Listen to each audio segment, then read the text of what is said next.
It's not bad at all. Back in my day, school wasn't this much fun.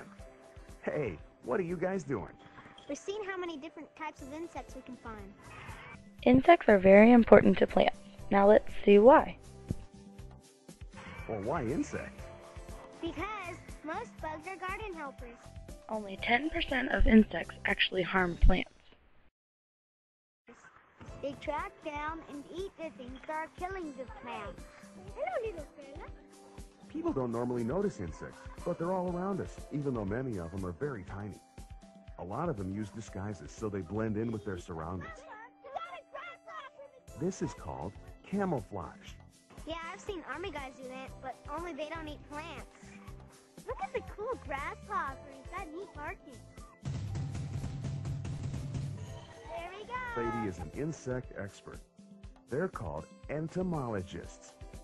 She's doing a fun project with the class to observe insects.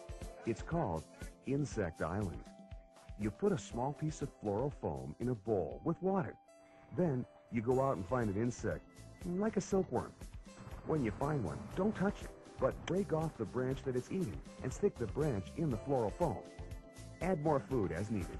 It's an easy way to observe insects close up. This is a silkworm and it eats the leaves of the mulberry tree. It's fun to make insect collections. I have one of these at home in my refrigerator and it's alive. Yes, it is. It just emerged from its pupa. Does anybody know how insects can be good for the garden? The good bugs eat the bad bugs that eat your plants. Any other reason? Some insects, like bees, carry pollen to the plants. Does anybody know what it means to pollinate a plant? I think it has something to do making baby plants. Baby. That kid was right. Here's how pollination works. An insect, like a bee, collects pollen from the male part of a plant and spreads it to the female part of a plant. This allows the plant to make seeds and new plants, and fruit can grow from the seeds. Some seeds just drop to the ground. Others move from place to place with the wind. Seeds can also stick to animal fur and move around that way.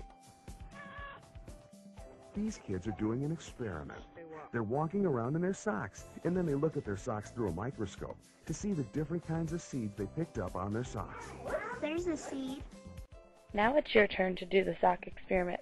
Go outside, run around, have a great time, and bring your socks into class on Monday.